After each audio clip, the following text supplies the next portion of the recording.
the opportunity to have this kind of exposure to public speaking is rarely found in most of our school districts these days. And so part of our motivation has been to simply provide this opportunity for people in high school to experience the challenge, yes, but also the sense of accomplishment of being able to give a speech in front of a large gathering on a topic which they themselves feel important about. And when we're all done here, we'll call each student up and we'll ask them to not only tell us their name and their school district, but why they chose the topic that they chose. And so you'll get to hear from them why they chose to speak the way they did.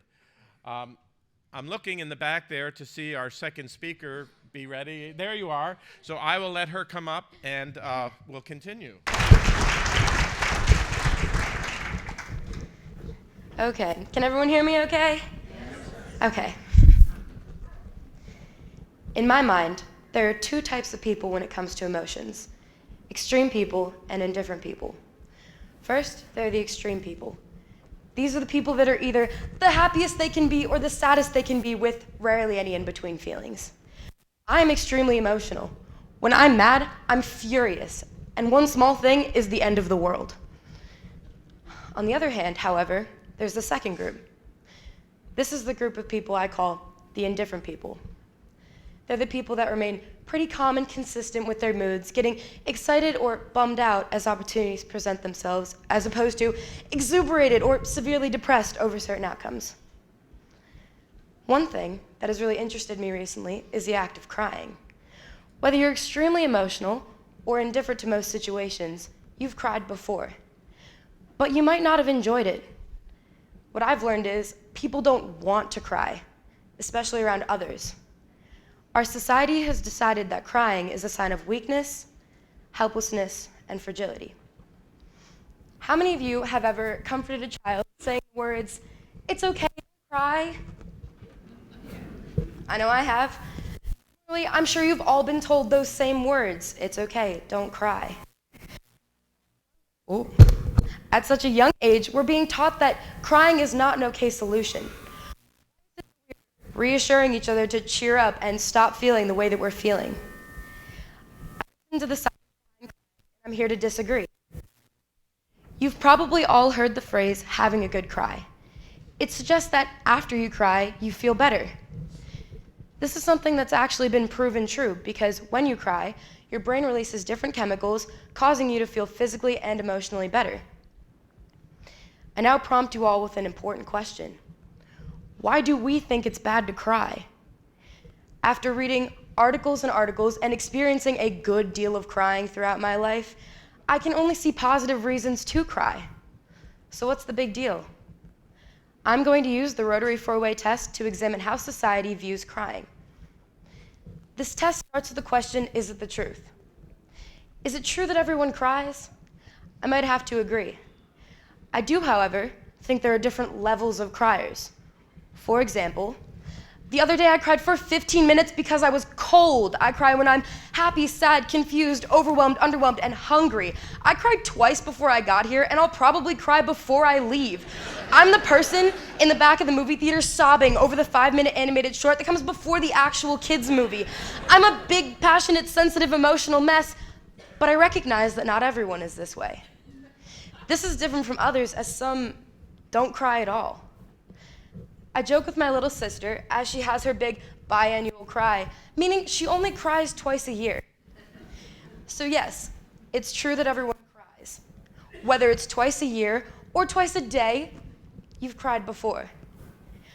But it's also the truth that no matter how much you cry, society frowns upon these criers. Which brings me to the second question. Is it fair to all concerned? I personally believe it's fair to have emotions, and it's fair to express yourself however you deem necessary. But I've found that others disagree.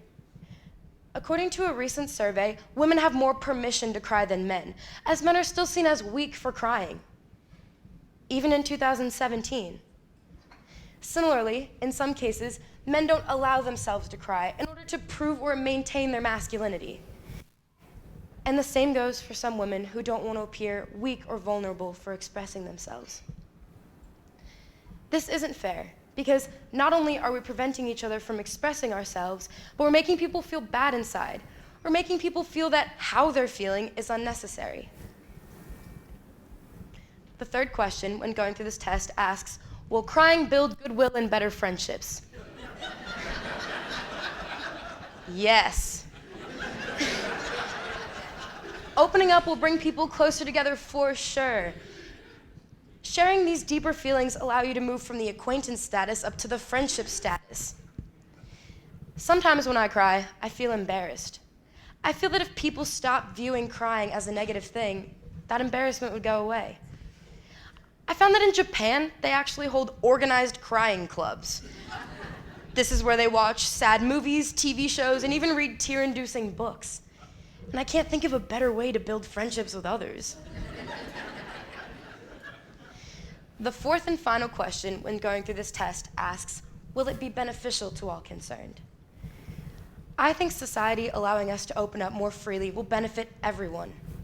You shouldn't be limiting yourself emotionally in order to fit in or remain sane in the eyes of others.